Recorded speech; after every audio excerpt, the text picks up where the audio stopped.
જૈન રામાયણ અંજના સુંદરીની સખીઓનો ઉપહાસ.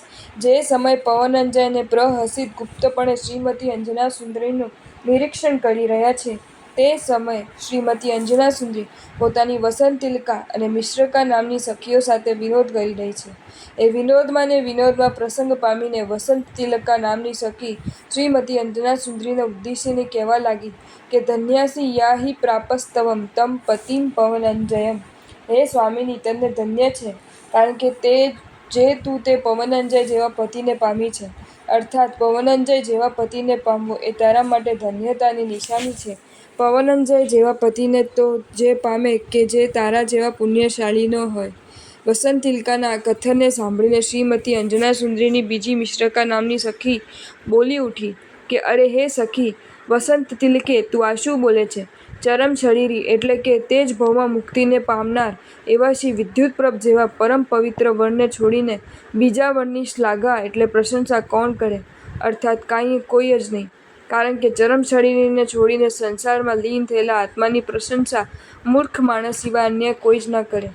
આ પ્રકારના મિશ્રકાના કથનને તોડી પાડવા માટે પહેલી વસંતતિલકા નામની સખી સામેથી બોલી ઉઠી કે હે મુગ્ધે, તું તો કશું જ જાણતી નથી, કારણ કે શ્રી વિદ્યુતપ્રભ ચરમશરીરી છે એ વાત તદ્દન સાચી છે, અને એ દ્રષ્ટિએ શ્રી વિદ્યુતપ્રભ ઘણા જ પ્રશંસાપાત્ર છે, પણ તે ઘણા જ ઓછા આયુષ્યવાળા છે.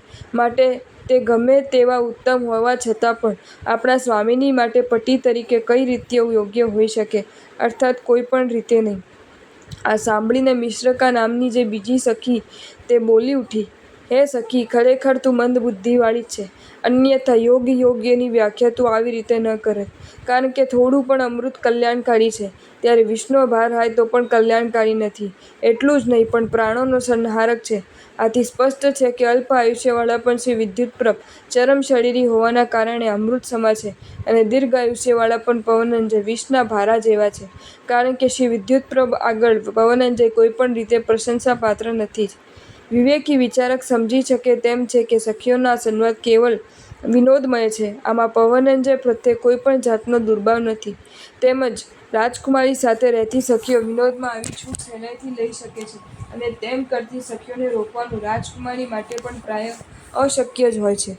મોટે ભાગે સખીઓની આવા પ્રકારની છૂટને રાજકુમારીઓને પણ નિભાવી લેવી પડે છે.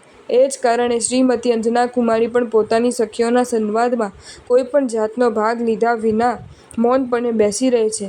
એ કુલીન સ્ત્રીઓ માટે પોતાના પતિ માટેના સંવાદમાં મૌન રહેવું એ જ પ્રાય ભૂષણરૂપ ગણાય છે. જો તમને આ વિડીયો ગમ્યો હોય તો આ વિડીયોને લાઈક કરો અને શેર કરો, અને આવા જ નવા વિડીયો જોવા માટે જૈન ફેક્ટ્સ એન્ડ સ્ટોરીઝની ચેનલને સબસ્ક્રાઈબ કરો. ધન્યવાદ.